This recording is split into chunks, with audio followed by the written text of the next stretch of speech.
The large screen at Earth Defense Force headquarters lit up with an unfamiliar signal pattern. General Wilson stood straight, his coffee cup forgotten in his hand as the strange lights pulsed across the monitor. After decades of searching the stars, humanity had finally received its answer. "Sir, the signal is getting stronger," reported Officer Tom Reed, his fingers flying across the control panel. "They're approaching Earth's orbit."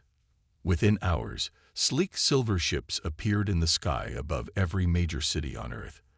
They were beautiful in their design, smooth, curved vessels that seemed to float effortlessly against the blue backdrop.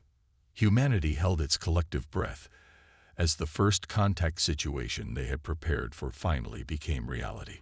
The aliens called themselves the Galactic Alliance. Their ambassador, a tall being with metallic-looking skin, stood before the United Nations with an air of polite disinterest. Behind him, his guards towered over the human security personnel, their muscular forms making the strongest human soldiers look small in comparison. "We welcome Earth to the greater galactic community," the ambassador announced, his words automatically translated through a small device on his chest.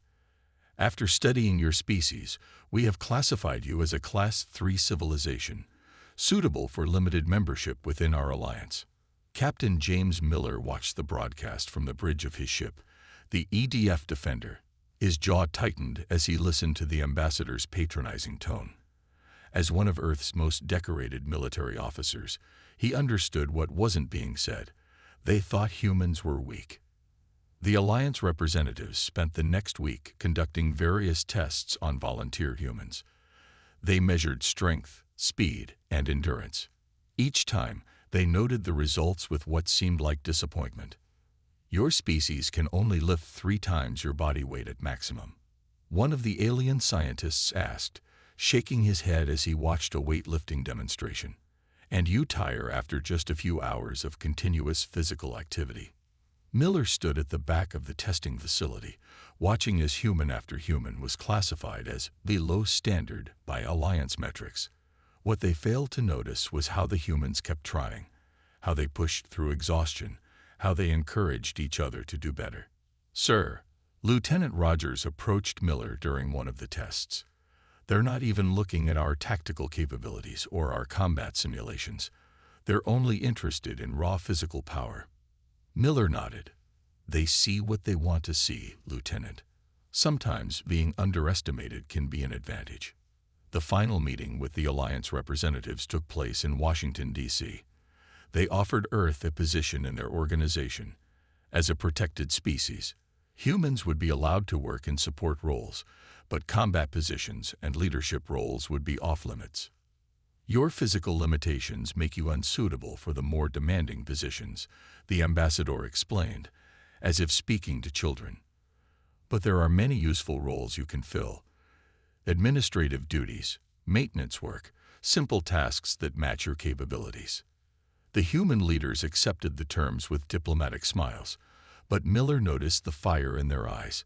He had seen that look before, in soldiers who had been told they weren't good enough, right before they proved everyone wrong. As the alien ships prepared to leave Earth, Miller received new orders. He was to command one of the first human ships assigned to Alliance space, officially as a support vessel. His crew would be responsible for supply runs and basic maintenance duties. "Captain," General Wilson said during the briefing, "remember that you represent not just the Earth Defense Force, but all of humanity. Show them what we can do, even in a support role." Miller smiled slightly. "Yes, sir. I have a feeling they'll be learning a lot about human capabilities very soon." As the sun set over the Earth Defense Force headquarters, Miller watched the alien ships disappear into the darkening sky. They had no idea what humans were truly capable of. Physical strength wasn't everything, and humanity had survived and thrived through far worse than being underestimated. Soon, very soon, the Galactic Alliance would learn that the true measure of strength wasn't in how much you could lift, but in how far you were willing to go to protect what mattered. The Alliance testing facility gleamed under bright white lights. Their scientists had spent the last month testing human capabilities, and with each passing day, Their disappointment became more obvious. "Begin the endurance trial," ordered Dr. Prime, the head Alliance researcher. His metallic skin reflected the harsh lighting as he watched another group of human volunteers enter the testing chamber. Today's subject was Robert West, a former Olympic athlete. He stood straight, looking small compared to the alien equipment around him. The other humans watched from behind a glass wall, including Captain Miller, who had been ordered to observe the tests. "Start running," Dr. Prime commanded through the speaker system. Robert began jogging on the advanced treadmill. The Alliance scientists increased the speed every few minutes, taking careful measurements. After 30 minutes, Dr. Prime shook his head. "Subject is showing signs of fatigue already. Note this in the records." He seemed unimpressed that Robert was still running despite the sweat pouring down his face. "They're missing the point," Lieutenant Rogers whispered to Miller. "Look at his face. He's tired, but he's not stopping." Miller nodded. Robert had been running for nearly an hour now, his breathing heavy but steady. The Alliance scientists were so focused on their data that they failed to notice his determined expression. Next came the strength tests. The Alliance brought out their standard testing robot, designed to measure combat capability. It stood 3 times taller than a human, its metal arms thick as tree trunks. "Your task is simple," Dr. Prime explained to Mary Johnson, a Marine Corps instructor. "Attempt to disable the robot using any means available to you." The scientists watched, expecting another quick failure. Mary studied the robot carefully, walking around it. Then, instead of attacking directly, she began testing different approaches. She noted how it moved, its reaction time, its blind spots. "Subject shows hesitation," one scientist reported, clearly intimidated by the size difference. Miller smiled slightly. He recognized what Mary was doing, gathering intelligence, forming a strategy. After 10 minutes of observation, she made her move. Mary didn't try to match the robot's strength. Instead, she used its size against it, targeting its joints and balance points. Within minutes, the massive machine lay disabled on the floor. Dr. Prime frowned. Interesting technique, but hardly impressive. The robot was operating at minimum capacity. The tests continued for hours. Humans lifted weights that seemed small to Alliance standards. They ran distances that other species considered warm-ups. They performed tasks that seemed simple to alien eyes. But Miller noticed something the aliens missed. Every human who left the testing chamber was already asking how they could do better next time. They shared information, discussed strategies, and encouraged each other. Final assessment. Dr. Prime announced at day's end. Human physical capabilities rank in the bottom 30% of known species. Maximum lift capacity, inadequate. Running speed, below average. Endurance, poor. Miller listened as the scientists listed their supposed failures. Behind him, he heard the tested humans quietly discussing ways to improve their performance, sharing tips and techniques. In conclusion, Dr. Prime stated, humans are physically unsuited for combat roles. Their bodies tire quickly, lack significant strength, and show no exceptional capabilities. We recommend limiting their duties to non-critical support positions. As the Alliance scientists packed up their equipment, Miller watched Robert help Mary practice a new lifting technique she had developed. Despite hours of testing, they were still working, still improving. "Sir," Lieutenant Rogers said quietly, "they don't understand us at all, do they?" Miller shook his head. "No, they don't. They measure strength by their standards, but they've missed something important." He watched as more humans gathered around Mary, learning from her experience. "What's that, sir?" "Humans don't accept limitations. We adapt, we improve, and most importantly," he paused, watching the determination on every face in the room, "we never give up." The Alliance might see their physical abilities as weakness, but Miller knew better. Soon enough, they would all learn that true strength came in many forms, and humanity had plenty to show them. The emergency alarms blared through the Alliance headquarters. Red lights flashed across the metallic walls as officers rushed through the corridors. Something had gone terribly wrong at the outer borders of Alliance space. Captain Miller stood at attention in the Alliance war room, surrounded by representatives from 20 different species. The massive screen before them showed a map of their territory, with large red areas marking fallen colonies. 3 more outposts lost in the past day. High Commander Verix announced, his voice grave. The tall Alliance leader pointed to the expanding red zones. The enemy attacks without warning and overwhelms our defenses before we can respond. The attacking species called themselves the Ravagers. No one had ever seen them before they appeared at the edges of Alliance space 2 weeks ago. Their black ships moved in massive swarms, destroying everything in their path. Standard defense protocols have failed, another Alliance commander reported. Our strongest ships can't withstand their coordinated attacks. Miller watched as footage played on the screen. The Alliance ships, despite their superior size and strength, fell quickly to the smaller but more numerous enemy vessels.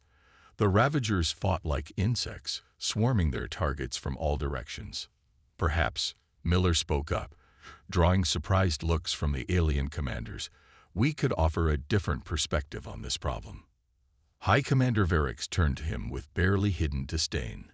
This is a military matter, human. Your support vessel should focus on evacuation duties. Sir, Miller continued respectfully but firmly, humans have extensive experience with asymmetric warfare. We've developed strategies specifically for dealing with overwhelming numbers. The room fell silent. The Alliance commanders exchanged glances. They had never considered that the physically weaker humans might have valuable military experience. Very well, Verix said finally. You have 5 minutes to present your analysis. Miller stepped forward and played footage of the latest battle. Notice how the Ravagers attack. They don't rely on individual ship strength. They use their numbers and coordination to overwhelm stronger opponents. He paused the video. This is similar to how human military forces learn to defeat technically superior opponents. We developed strategies to counter exactly this type of warfare. The Alliance commanders watched with growing interest as Miller explained basic guerrilla warfare tactics and the importance of mobility over raw power. He showed them how their current formation made them vulnerable to swarming attacks. Our ships may be designated for support, Miller concluded, but we've been training for combat scenarios since we joined the Alliance. We're ready to help defend these colonies. High Commander Verix studied the human captain for a long moment. You understand that combat positions are not approved for Class 3 species. With respect, Commander, Miller replied, the Ravagers don't seem concerned with our classification. As if to emphasize his point, another alarm blared. A new cluster of colonies had just gone dark. The enemy is advancing faster than predicted, an officer reported. At this rate, they'll reach the core worlds within 2 weeks. Verix stood silent, weighing his options. Finally, he turned to Miller. Your species has shown adequate performance in support roles. But combat is different, the physical demands alone. Sir, Miller interrupted, knowing he was breaking protocol. Right now, the Alliance is losing. Let us show you what humans can do in a real fight. If we fail, you've lost nothing. But if we succeed, the room fell quiet again. The Alliance commanders looked to their leader. Verix stared at the map, watching more sectors turn red. Very well, he said finally. Captain Miller, you have permission to deploy your ships in a defensive capacity. But remember, if you fail, it will reflect on your entire species. Miller stood straight. We understand, sir, and we won't fail. As the human captain left the war room, Lieutenant Rogers waited outside. How did they take it, sir? Miller smiled slightly. They're desperate enough to give us a chance. Alert all Earth Defense Force ships in Alliance space. Tell them to prepare for combat operations. Yes, sir, Rogers replied with a grin. Should I tell them to stick to their physical limitations? No, Lieutenant, Miller said as they walked toward the hangar. Tell them to show the Alliance exactly what humans can do when the gloves come off. The time had come to prove that humanity's greatest strength wasn't in their muscles, but in their determination to protect what they believed in. The EDF Defender hung in space alongside 5 other human ships. Captain Miller stood on his bridge, watching the tactical display as hundreds of black dots approached their position. The Ravager swarm was heading straight for them. "All ships report ready, sir," Lieutenant Rogers announced from her station. "Alliance observers are in position." The Alliance had sent several of their largest battleships to watch the human defense attempt. They stayed at a safe distance, their sensors focused on the small human fleet. "Remember your training," Miller's voice carried across the communication channels to all human ships. "We don't need to be stronger. We need to be smarter." The Ravager ships emerged from faster-than-light travel, their black hulls absorbing the starlight. There were thousands of them, each about half the size of a human vessel. They moved together like a cloud of angry wasps. "Begin Operation Hornet's Nest," Miller ordered. The human ships split apart, each taking a different vector. Traditional Alliance doctrine called for ships to stay together for maximum firepower. The aliens watched in confusion as the humans seemed to scatter. "Sir," Rogers reported, "Alliance Command is ordering us to maintain formation." "Acknowledge their order," Miller replied calmly, "but stick to the plan." The Ravager swarm split into smaller groups, chasing after the human ships. Just as Miller had predicted, they followed their usual attack pattern, trying to surround and overwhelm each target. "Now," Miller commanded.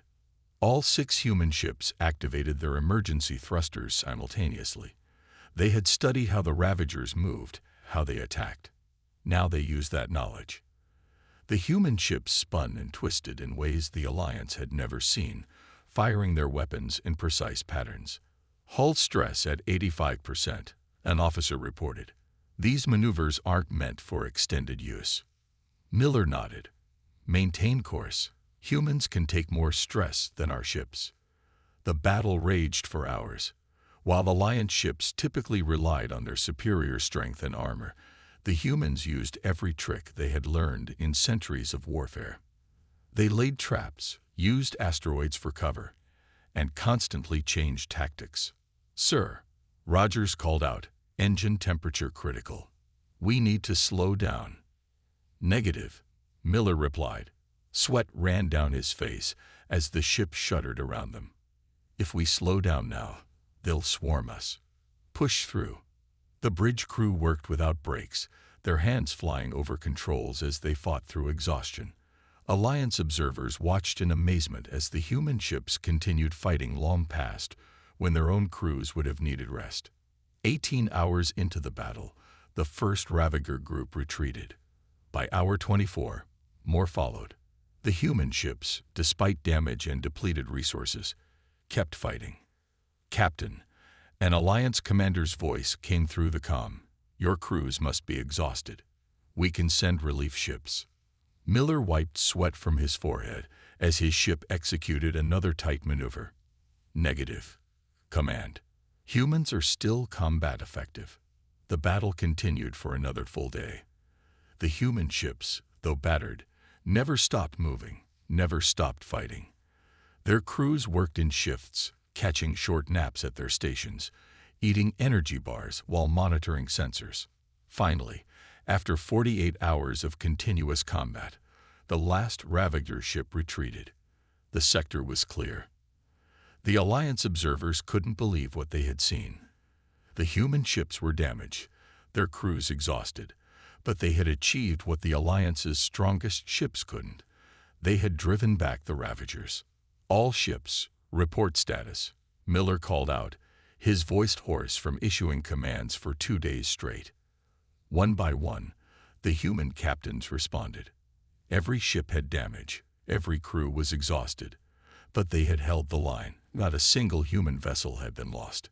"Alliance Command to Human Fleet," High Commander Varix's voice carried a new tone of respect. "We underestimated your combat capabilities." Miller smiled tiredly. "Thank you, sir."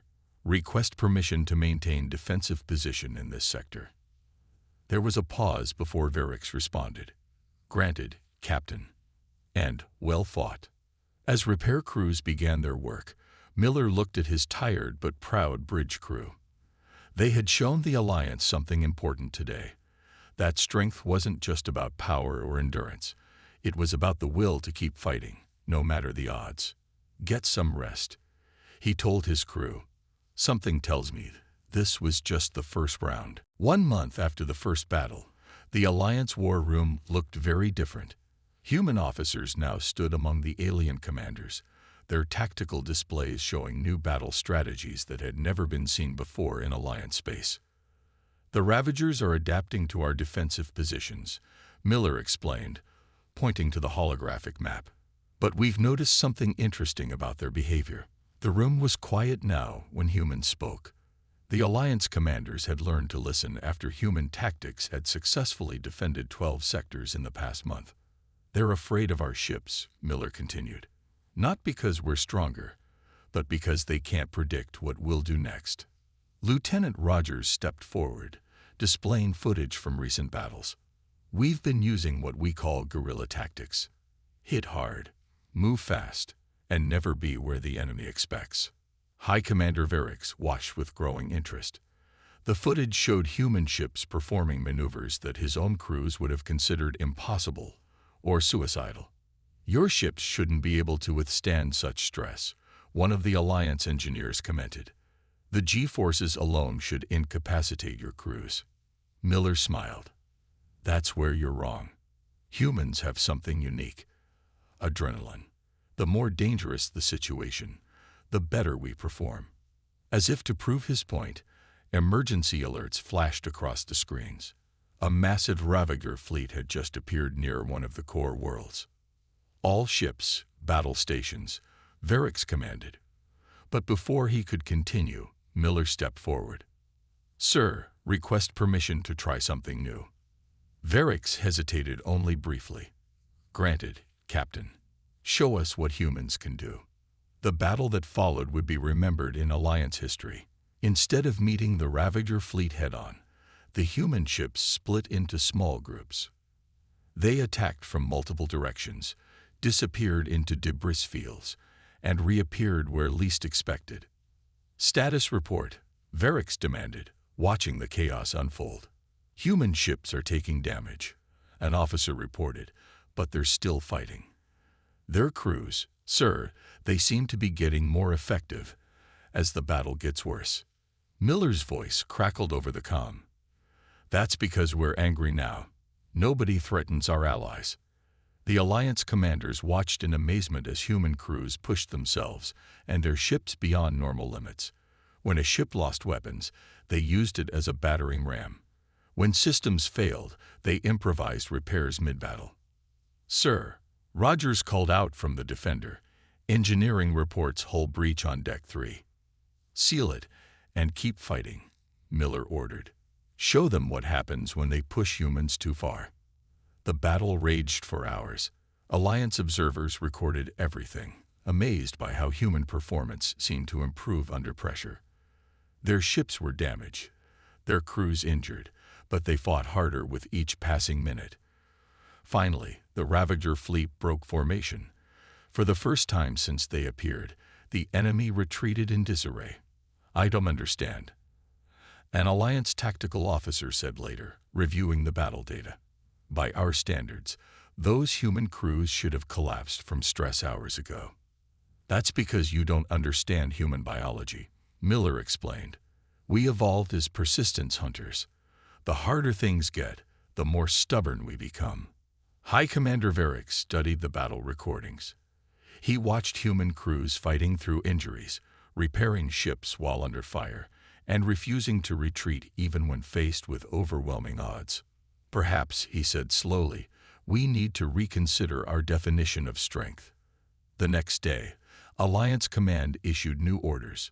Human ships would no longer be restricted to support roles. Instead, they would lead special tactical units, teaching other species their methods. Your bodies may not be the strongest, Varix told Miller, but your spirit, That is something we had not counted on. Miller looked at his crew, battered but proud. That's the thing about humans, sir. Our greatest strength isn't in our muscles. It's in our ability to face impossible odds and keep fighting. As repair crews worked on the damaged ships, Alliance scientists began studying human stress responses and adaptation abilities. They had discovered something remarkable, a species that grew stronger when challenged, more determined when hurt, and more dangerous when threatened. The tide of war had turned, and the Ravagers were about to learn why humans had survived countless challenges on their harsh homeworld. Sometimes, the strongest warriors weren't the ones with the hardest armor, but the ones with the unbreakable will to win. The Alliance capital world of Primaxis shone like a jewel in the darkness of space. But today, that jewel faced its greatest threat. The largest Ravager fleet ever seen had appeared at the edge of the system. Over 10,000 enemy ships detected. Lieutenant Rogers reported from her station on the Defender. The ship, still bearing scars from previous battles, faced the approaching swarm alongside 200 human vessels. "This is it," Captain Miller addressed all ships. "They're making their final push. Everything we'd fought for comes down to this moment." The Alliance's strongest battleships formed a defensive line behind the human fleet. Even High Commander Varix had come to respect the human battle plan. Let their smaller, more agile ships lead the attack. "Enemy will enter weapons range in 5 minutes, Rogers announced. The bridge crew checked their stations one last time. They were tired after months of constant fighting, but their eyes showed fierce determination. "All ships, execute battle plan Thermopylae," Miller commanded. He had named this strategy after an ancient human battle, where a small force had held off a massive army. The human fleet split into 3 groups. As the Ravagers approached, they saw what appeared to be an easy target, scattered ships that could be quickly overwhelmed. They took the bait. "Now," Miller ordered. The human ships ignited their engines simultaneously. Months of fighting had taught them exactly how the Ravagers would react. As the enemy swarm rushed forward, the human fleet sprang their trap. Hidden in the system's asteroid field, antimatter mines activated. The explosions tore through the tightly packed Ravager formations, but still they came, pressing forward with mindless determination. "Hull breach on Deck 5. An officer shouted as the Defender took a direct hit. "We're venting atmosphere." "Seal it and keep fighting," Miller ordered, gripping his chair as the ship shuddered. Humanity didn't come this far to fail now. Across the human fleet, similar scenes played out. Ships took damage but refused to retreat. Crews worked through injuries, sealing breaches, and making repairs even as they fought. "Sir," Rogers called out, "the Ravagers are trying to break through to the capital." "Not on our watch," Miller responded. "All ships, form up on me. We hold this line, no matter what." The human fleet moved as one, placing themselves between the enemy and Primaxis. The Ravagers struck hard, their weapons tearing into human ships. But for every vessel they damaged, 2 more took its place. Hours passed. The battle turned into a grueling test of endurance. Alliance observers watched in awe as human crews fought on despite exhaustion and injuries that would have stopped any other species. "Captain," Rogers shouted over the sound of failing systems. "Engineering reports critical damage to the reactor." Miller looked at his tactical display. A group of Ravager ships was trying to punch through their line, heading straight for the capital. The Defender was the only ship in position to stop them. "Divert all power to engines," he ordered. "We're going to ram them." "Sir, that's suicide," Rogers protested. "No," Miller smiled grimly. "That's humanity." The Defender accelerated, its damaged hull groaning under the strain. The Ravager ships tried to scatter, but Miller had learned their patterns well. His ship slammed into their formation, the explosion creating a chain reaction that destroyed dozens of enemy vessels.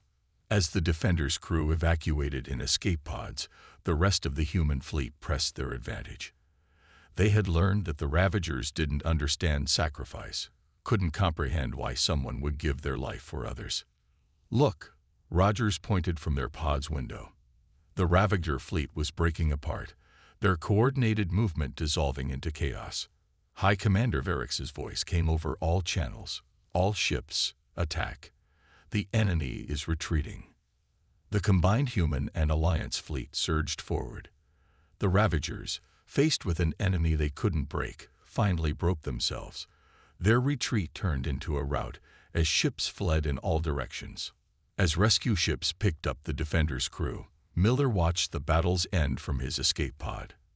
They had done it, not through superior strength or better technology, but through the uniquely human traits of sacrifice, determination, and the absolute refusal to give up.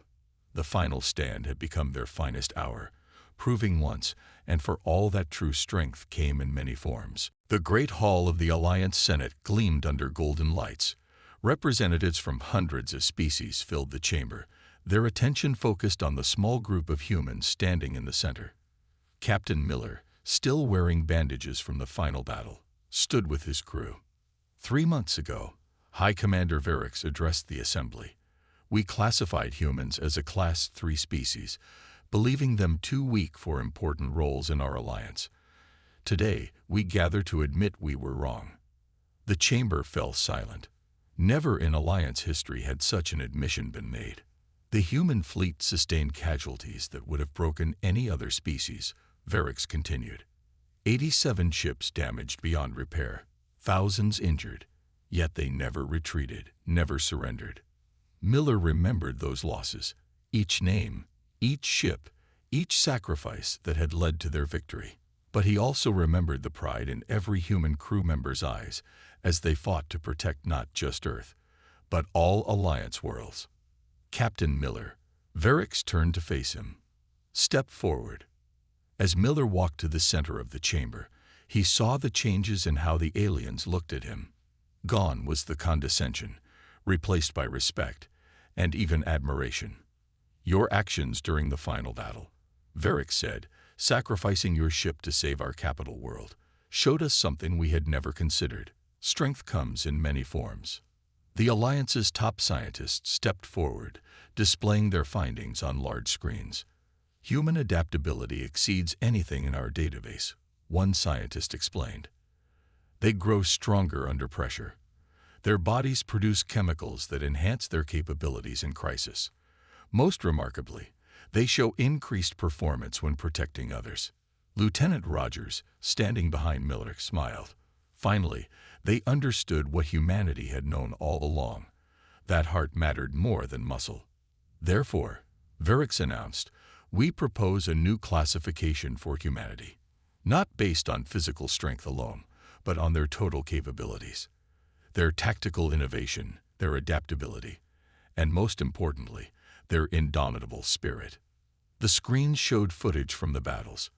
Human ships performing impossible maneuvers, crews working through injuries, the Defender's final sacrifice that had turned the tide of war. The Alliance hereby recognizes humanity as a Class 1 species, Varrix declared, with full rights, privileges, and a permanent position on the military high command. The chamber erupted in applause.